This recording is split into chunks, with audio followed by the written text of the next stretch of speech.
Thomas Anderson stood in his son's empty bedroom, running his fingers along the edge of the dresser where dust had already begun to settle. Christopher's departure for college 3 days ago felt like the final piece falling into place of a puzzle he'd watched taking shape over the past year. The house was too quiet now, but the silence had started long before their youngest child left. He picked up a forgotten baseball trophy from the shelf, smiling at the memory of Christopher's first home run. The golden plastic had dulled over the years, much like the shine in Rebecca's eyes whenever she looked at him lately. The changes had started subtly during Christopher's senior year, small shifts in behavior that Thomas had catalogued with growing concern. But after Christopher's graduation in June, everything accelerated. It had been different once. He could still picture Rebecca at that Rick James concert in '85, her wild curls bouncing as she danced, completely uninhibited. The memory of her pulling him close for their first kiss during Super Freak still brought a smile to his face. They'd been so young then, so certain about everything. The sound of the front door opening snapped Thomas back to the present. Rebecca's heels clicked against the hardwood floors downstairs, designer shoes she'd started wearing in the spring, along with clothes that seemed more suited to their daughter Jennifer's age than her own. At 52, Rebecca was still beautiful, but there was something desperate in the way she'd begun presenting herself these past few months. "Thomas?" Her voice carried up the stairs. "Are you home?"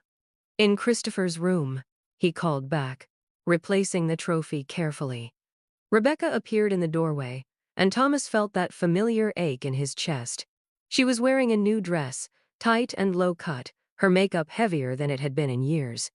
Her transformation had been gradual at first, a few new outfits, subtle changes to her hair, but since Christopher's graduation, it was as if she'd been racing against some invisible clock.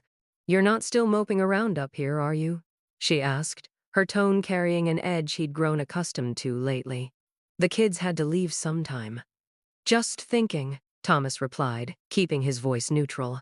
He'd learned that was the safest approach these days. Every interaction felt like navigating a minefield. "Well, stop thinking and listen."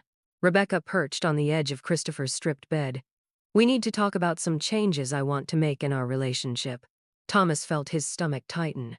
He'd been expecting this conversation, preparing for it even, though Rebecca didn't know that. The property trust documents he'd updated with his brother Daniel last month sat in his office safe, waiting. He sat down in Christopher's desk chair, facing his wife of 26 years. "What kind of changes?" "I've been doing a lot of thinking since Christopher's graduation," Rebecca said, smoothing her dress with manicured fingers that never used to shake. "I'm still young, Thomas. I'm not ready to just settle into being some boring, empty nest." "Nobody's asking you to be boring," Thomas said carefully. "I want to start dating again," Rebecca announced, watching his face closely. "Other people. I've already set up a profile online, and I've made some connections." "I'm not asking for permission, Thomas. I'm telling you how things are going to be. And if I'm not comfortable with that arrangement—" Rebecca's laugh was harsh, but Thomas caught the slight tremor in it. "Then you can get comfortable with losing half of everything we've built together, including this house." She stood up, smoothing her dress. "I've given you the best years of my life, Thomas. You can either accept that, or we can see how much alimony the courts think 26 years of marriage is worth." Thomas watched her walk to the door, her movements deliberately sensual but lacking their natural grace. She paused in the doorway, glancing back over her shoulder. "I have a date tonight, don't wait." After her footsteps faded down the stairs, Thomas pulled out his phone and sent a text to his brother Daniel. "It's time. Put the plan in motion." Then he opened his office safe and pulled out the folder labeled Anderson Property Trust. Rebecca had no idea what she'd just set in motion, but she was about to learn that some arrangements were more binding than marriage vows, and that her husband had spent months preparing for this moment. The next morning, Thomas was already at the kitchen table when Rebecca stumbled down the stairs at 11, still wearing last night's clothes. Her makeup was smeared, and her carefully styled hair had collapsed into a mess of tangles. She froze when she saw him. "Coffee's fresh," Thomas said mildly, not looking up from his newspaper. "You might want a shower first, though. You smell like someone else's cologne." Rebecca's face flushed. but she lifted her chin defiantly. Inside, her stomach churned. This wasn't how it was supposed to go. Thomas was supposed to be angry, jealous, desperate to keep her. His calm demeanor threw her completely off balance. "I told you not to wait up," she managed, trying to keep her voice steady. "I didn't." Thomas turned a page. "But I did have an interesting conversation with Eleanor this morning." The color drained from Rebecca's face. "What?" "She was quite upset to learn that your date was with her ex-husband." Thomas finally looked up, his expression unreadable. "Nathan Reynolds? Really, Rebecca?" Rebecca sank into a kitchen chair, her hands trembling. "How did you know?" Thomas folded his newspaper carefully. "Eleanor and I have become quite close these past few months. She's been worried about you, you know. The changes in your behavior, the secretive phone calls. She's been keeping me informed." "She had no right," Rebecca snapped, but her voice wavered. "My private life is none of her business." "No? When you're dating her ex-husband?" Thomas pulled out his phone and showed her a text thread. "She recognized him in the background of your social media post last night. The one you thought was so discreet, at that wine bar downtown." Rebecca's carefully constructed justifications began to crumble.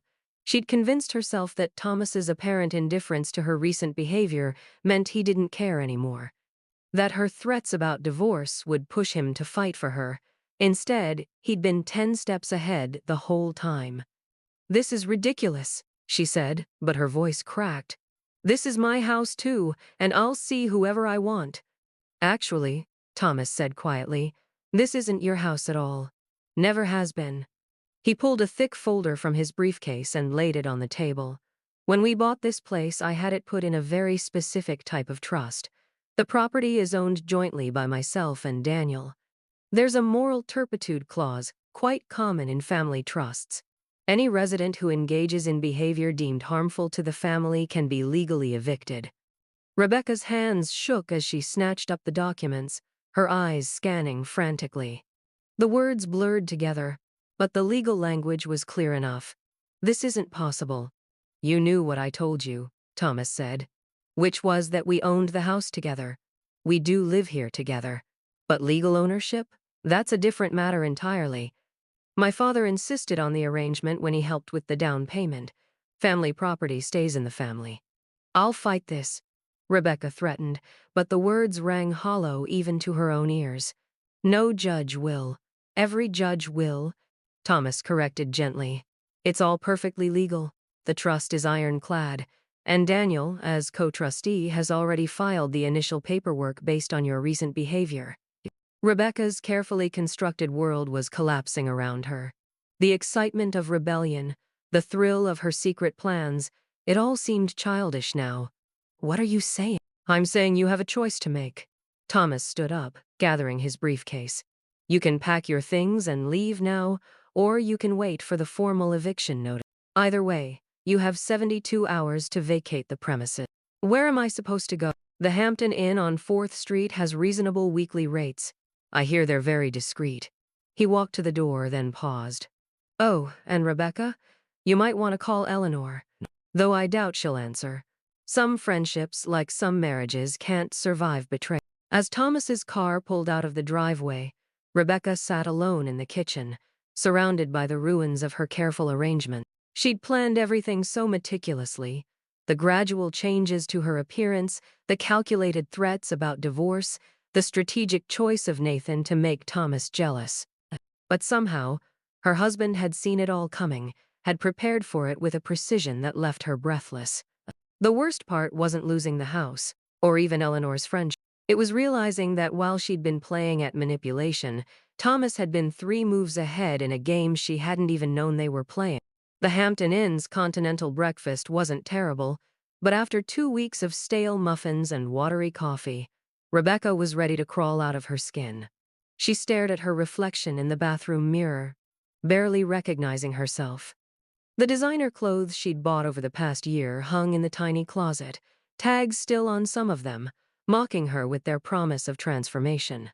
Her phone buzzed, another email from Eleanor. Unlike the previous angry messages, this one contained only attachments, photos from their 20-year friendship.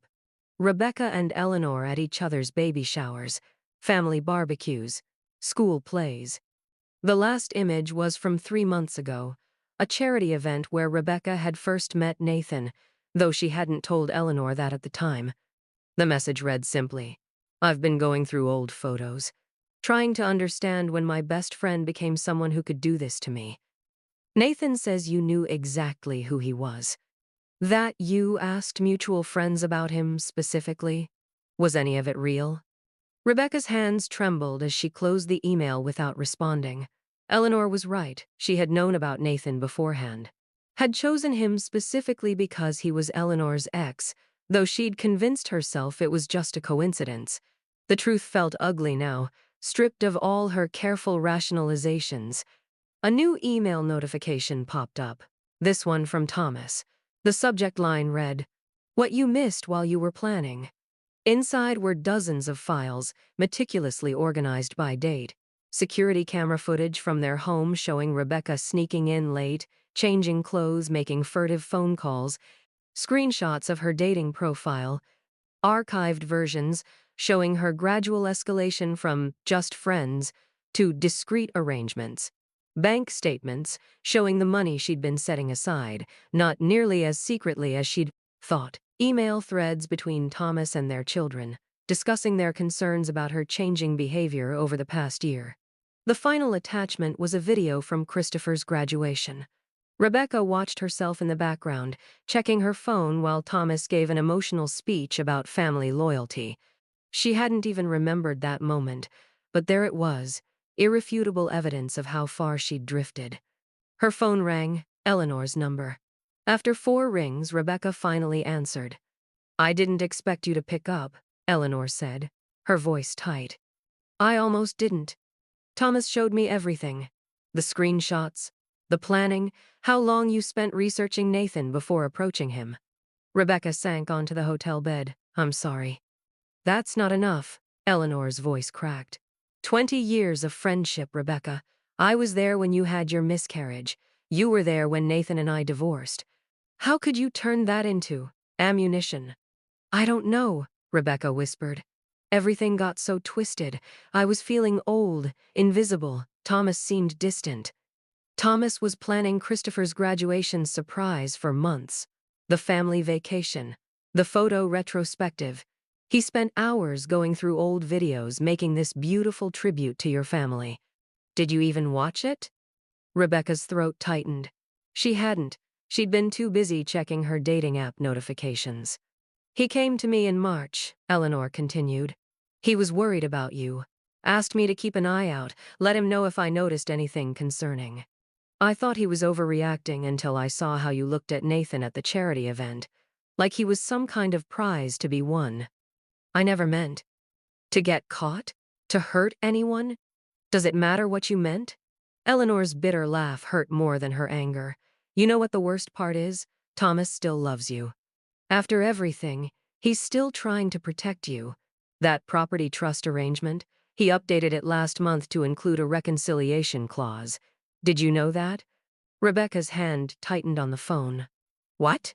"Talk to your husband, Rebecca, before you lose everything that actually matters." The line went dead, leaving Rebecca alone with her thoughts in the quiet hotel room. Outside, rain began to fall, streaking the window with patterns that looked like tears. On her laptop, Thomas's email sat open, a archive of her own destruction laid bare in pixels and dates. She opened the graduation video she'd ignored in May, watching as Thomas narrated their family's history with love and pride. In the background, she could see herself, lost in a digital world of her own making, while real life passed her by. Her phone buzzed again, Thomas this time. 1 year. That's my offer, starting now. But only if you're ready to see what's really been happening in our marriage. All of it. The good and the bad. Your choice. Rebecca looked around the hotel room. At the designer clothes she'd bought to become someone else. At the evidence of who she'd actually become instead. She thought about arrangements, legal, emotional, marital, and how easily they could be broken by carelessness or intent. Outside, the rain continued to fall, washing away the heat of summer, bringing the first whispers of autumn. 1 year to rebuild what she'd spent a year systematically destroying. Was it a gift or a sentence? She wasn't sure yet, but she was starting to understand that the answer might matter less than what she chose to do with. The first month back home set the tone for Rebecca's redemption year. The guest room became her sanctuary and prison, its generic decor a constant reminder of her altered status in the house. Thomas maintained a careful distance, present but separate, like they were actors sharing a stage but performing different plays. October brought their first major test. At Christopher's parents' weekend, they had to present a united front. Rebecca watched as Thomas charmed other parents with stories about their family, never once hinting at the careful arrangement that now governed their marriage. "Mom seems different," Jennifer commented during lunch, while Thomas was getting coffee. "More like her old self." Rebecca stirred her soup, choosing her words carefully. "I'm trying to be." "Dad told me about the trust arrangement," Jennifer said quietly. "Not everything, but enough. He wanted me to understand why you might not be at Christmas this year." Rebecca's spoon clattered against the bowl. "He said that?" "He said it would be up to you, that everything from now on would be your choice." Jennifer reached across the table, squeezing her mother's hand. "Whatever happened, just don't give up, okay?" That evening, watching Thomas organize Christopher's dorm room with methodical precision, Rebecca recognized the same careful attention he'd given to documenting her betrayal. Every receipt saved, every screenshot archived, every moment cataloged, not just for evidence, but because that's who he was. A man who planned, who prepared, who protected. November brought Dr. Martinez's therapy sessions. 3 times a week, they dissected their marriage like forensic scientists studying a crime scene. "Tell me about trust," Dr. Martinez said during one particularly difficult session. "Not the property trust, but the emotional one. When did you first feel it breaking?" "March," Thomas answered immediately. "Rebecca missed our monthly dinner arrangement. First time in 20 years. Rebecca started to protest. Surely it hadn't been that significant, but then she remembered. Their standing date, 3rd Thursday of every month. She'd canceled for a shopping trip with women she barely knew now. "It was such a small thing," she whispered. "No," Thomas corrected. "It was the first domino. Small arrangements make big ones possible. Break enough small promises. And the big ones don't stand a chance," Dr. Martinez finished. December tested them further. Eleanor's annual Christmas party, an event Rebecca had co-hosted for 15 years, came and went without an invitation. Rebecca spent the evening alone in the guest room, looking through Eleanor's social media posts. In every photo, her former best friend looked happy, healed, moved on. Thomas came home early that night, carrying 2 cups of hot chocolate. "Eleanor asked about you," he said, setting 1 cup on Rebecca's nightstand. "She's not ready to forgive, but she's thinking about it." "Why are you telling me this?" "Because healing happens in stages. Like trust. You earn it back in pieces." January brought snow and a burst pipe in the guest bathroom. Rebecca woke to water seeping under her door. Without thinking, she ran to the master bedroom, shaking Thomas awake like she would have a year ago. They spent the night moving furniture, mopping floors, working in sync for the first time in months. At dawn, exhausted and damp, they sat on the stairs together. "Thank you," Thomas said quietly, "for thinking of me first." Rebecca understood then. Every action was a choice. Every choice a chance to rebuild or destroy. The burst pipe became their metaphor in therapy. Crisis revealed truth, pressure exposed foundations. February marked 6 months. During their session, Dr. Martinez asked them to list their daily arrangements, the small promises they made and kept. Thomas mentioned coffee prepared the way Rebecca liked, even though she lived downstairs now. Rebecca talked about respecting his home office space, no longer entering without permission. "These sound like restrictions," Dr. Martinez observed. "Are they?" "They're choices," Rebecca corrected, surprising herself. "Every morning, I choose to make different decisions than I did last year."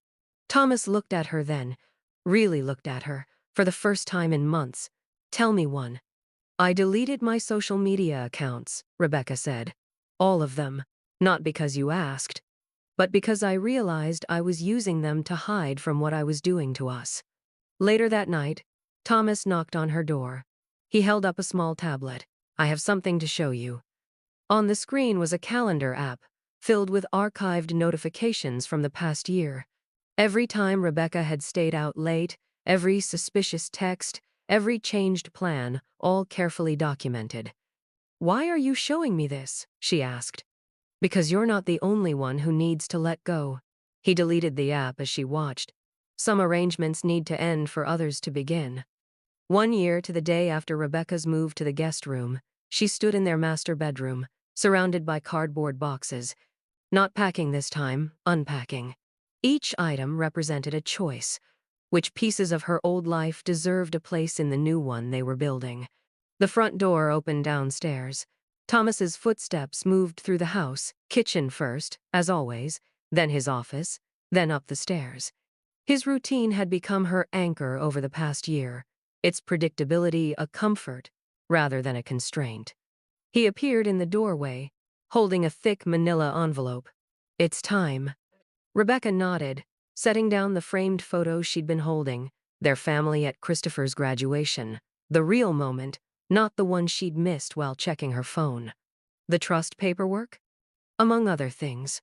Thomas sat on the edge of the bed they'd shared for 25 years, and might share again. Daniel signed off this morning. The reconciliation clause is now active. Rebecca sat beside him, careful to maintain the small distance they'd learned to respect. "What does that mean, exactly?" "It means you have a choice." Thomas opened the envelope, spreading documents across the bed. Option 1. Your name gets added to the trust. Full legal rights, but with conditions. Quarterly reviews with the trustees, Daniel and me. Complete transparency in all financial and personal matters. And option 2? We sell the house. Split everything equally. Start fresh somewhere else, without the weight of arrangements and clauses and conditions. Rebecca picked up one of the documents, reading the careful legal language that had governed their lives for the past year. "What do you want?" "I want what I've always wanted." Thomas's voice was gentle. "A marriage based on trust, not legal documents. But I've learned that sometimes you need the latter to rebuild the former." A knock at the door interrupted them. Eleanor stood in the hallway, looking uncertain. "Your front door was open. I can come back." "No," Rebecca said quickly. "Please stay." Eleanor entered cautiously, taking in the boxes, the papers, the careful distance between Rebecca and Thomas. "Daniel told me about the reconciliation clause. I needed to be here." Rebecca felt tears threatening. "Why?" "Because arrangements aren't just legal." Eleanor sat in the reading chair by the window, her favorite spot during their decades of friendship. "They're promises we make to each other. Like friendship, marriage, trust. I broke mine with Thomas when I didn't tell him about seeing you with Nathan that first time. You broke yours with me by using my past to hurt my present. We all broke something last year." Thomas gathered the papers, straightening them with familiar precision. "And now we all have choices about what to rebuild." Rebecca looked around the room, at the boxes containing her carefully curated life, at the friend she'd betrayed, at the husband who'd outmaneuvered her without ever stopping loving her. "I want to stay," she said finally. "Not because it's convenient or safe or expected, but because this is where I learned who I really am, both the worst and best versions of myself." She picked up a pen, hands steady now. "I choose the trust, the conditions, the transparency, not as restrictions but as foundations." Eleanor stood, moving to the door. "I should go." "Stay," Thomas said. "Please. Some moments need witnesses." Rebecca signed her name, not just on the trust document, but on a new chapter. She felt the weight of the past year in every stroke. The late-night therapy sessions, the quiet dinners at separate tables, the slow rebuild of 1,000 daily interactions. Thomas signed next, then pulled out one last document. "I had this drawn up too, in case." Rebecca read the title, "Dissolution of Trust. You'd give up the house?" "I'd give up the arrangements to keep the marriage, if that's what you wanted." She thought about the woman she'd been a year ago, so certain that freedom meant destroying everything. "No." she said firmly, tearing the document in half. Some arrangements are worth keeping. Eleanor moved closer, perching on the edge of the bed. I'm not ready to be best friends again, she said quietly.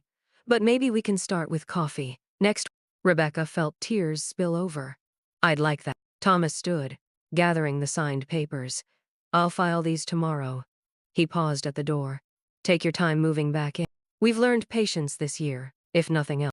That evening, Rebecca sat in the guest room one last time. Through the window, she could see Thomas in the backyard, sending one final email to Daniel. Eleanor's car was still in the driveway. She and Thomas had been talking for hours, rebuilding their own kind of trust. Her phone buzzed with a text from Jennifer. Dad says you're staying. Really staying. Rebecca typed back.